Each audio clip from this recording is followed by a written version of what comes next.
Hello বন্ধুরা, welcome to another brand new video. তো আমি এখন কথা বলবো আরফান নিশোর আপকামিং একটা ওয়েব ফিল্ম যার নাম হচ্ছে একা। আপনারা ঠিকই শুনছেন, একা। কিন্তু তার কিন্তু নায়িকা আছে ভাই। তার নায়িকা হয়েছে কেটা?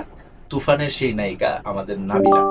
তো যাই হোক, নাবিলার কিন্তু পুরা 1 বছর পর কিন্তু আমরা আরেকটা নতুন কাজের সাথে পাইতে যাইতেছি। কিন্তু এখানে কিন্তু আরফান নিশোর একটা লুক প্রকাশ হয়েছে, যেখানে কিনা দেখা যায় যে কুদ্দুস বয়াতির মতনই কিন্তু লম্বা লম্বা চুল।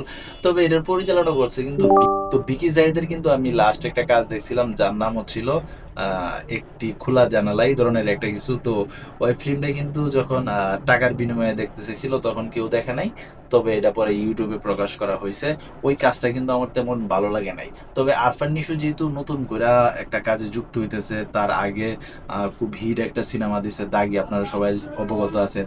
তো এই দাগি সিনেমার পরে এই ধরনের একটা কাজে হাজির হইতেছে, তারে কেমন ভাবে দর্শকরা গ্রহণ করবো এটা এখন দেখার অপেক্ষা। আহ বিকি জাহেদের কাজ আমার তেমন একটা ভালো লাগে না। তবে দেখা যাক এই কাজটা তার কেমন হয়। আর এখানে নায়িকা হিসাবে কিন্তু আগেই বললাম যে আছে শাকিব খানের তুফানের নায়িকা, সেই নাবিলা। তো নাবিলার কিন্তু অনেক সুন্দর লাগে, সত্য কথা, আমি তার উপরে ক্রাশ খাই। তবে আরফান নিশোর লুকটা এখানে কেমন জানি আমার কাছে কদ্দুস বয়াতির মতোই লাগতেছে।